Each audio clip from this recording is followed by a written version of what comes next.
Hey everybody, it's Jonathan.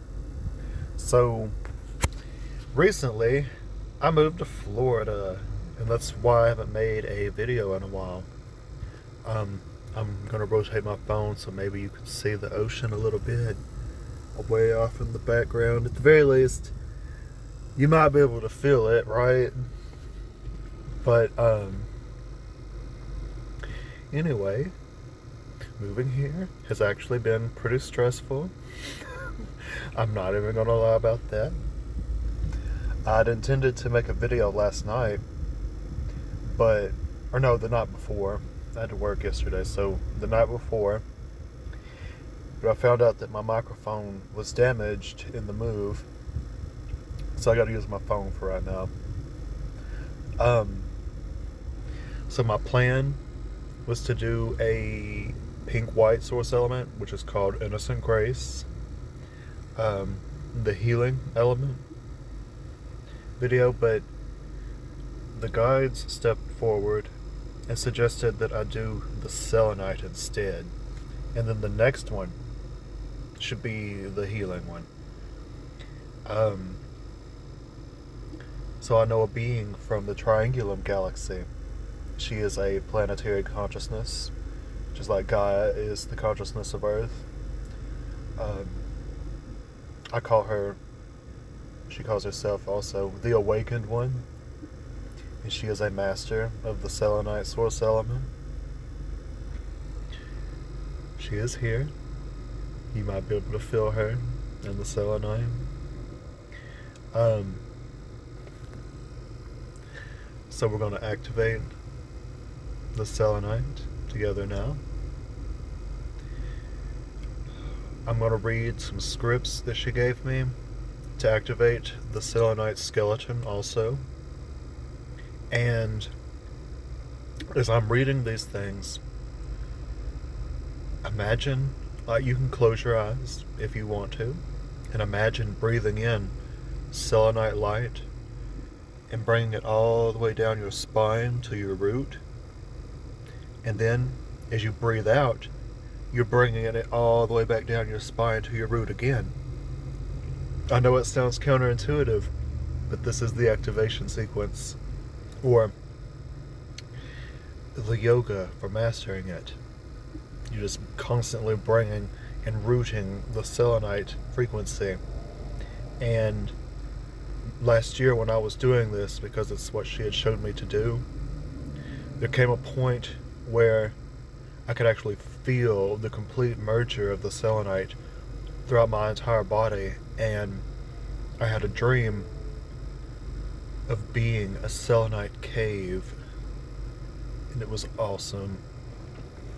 Alright, so go ahead and do the breathing exercises with me.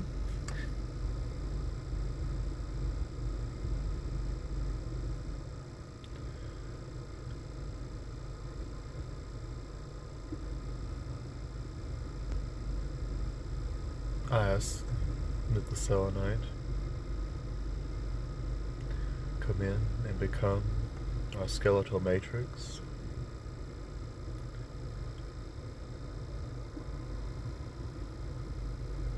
Quicken our vibrations.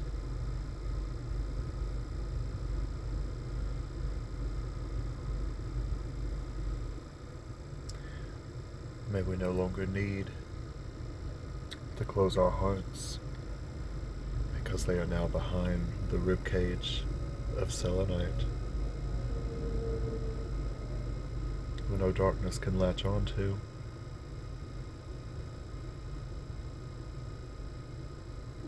We are grounded in the selenite.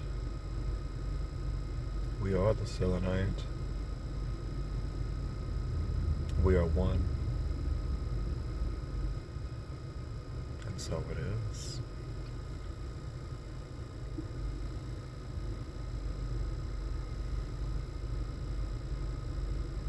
Alright. I love the Awakened One. I might come back with her in the future for part 2, because there are other things that you can do with the selenite. she's also got the ability to have these 4 pillars of selenite all around her. And it's like this protection field. But there's also, she can have tendrils, it looks like, or tentacles come from them. And like when I go and visit her, she'll run those tendrils through my body, activating or even removing densities.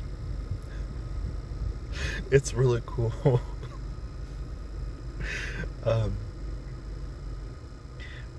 Before I go though, I did want to share a little bit about Akamana. I had mentioned him, I think, in the last video. So right after I made the last video, another being had come to me, and Akamana kind of stepped back a little bit.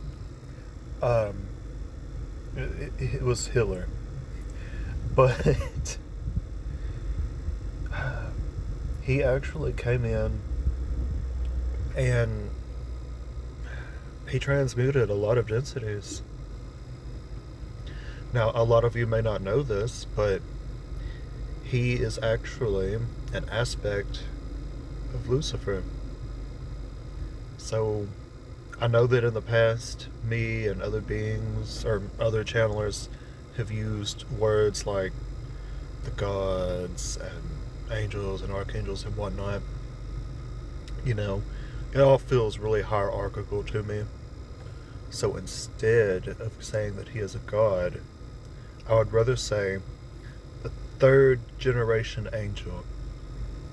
So you have Archangel Michael, which is the 1st generation in this super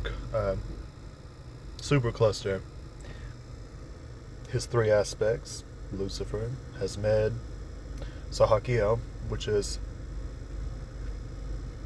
the 2nd generation. And then, you know, me and Hitler would be a part of the 3rd generation in this supercluster. Because we're all one. And I don't want to use language that feels hierarchical at all. Because we are all awesome and we're all powerful. And it is really nice and loving. But anyway, when Akamana had come to me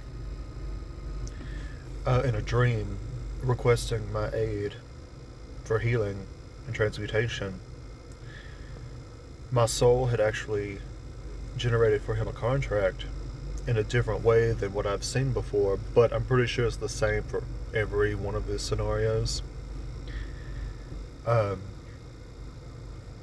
So I saw this glowing tree of life, like the actual circle glyphs, not a tree, but the glyphs. And the bottom glyphs lit up as he stepped into the seat of the soul of this body. And the contract was for limited power, or limitations on his power, which is exactly what all of us do when we incarnate into these bodies anyway. It was just fascinating to me to see it, and you know, it really means that the entire point of us incarnating into these bodies, and yes, we may feel powerless at times, but it's not true at all. We are all powerful. We're just in a temporary situation where we experience strife to grow with, and there's nothing wrong with that. It's part of, you know, finding inner peace, and everything really is just how you've chosen to think and see things. And I've been realizing too that a lot of the stress that I have felt in moving here is just mind games. So I'm hoping to get a new microphone soon and something or another to make better videos with than just holding my phone like this. But I will see you guys soon.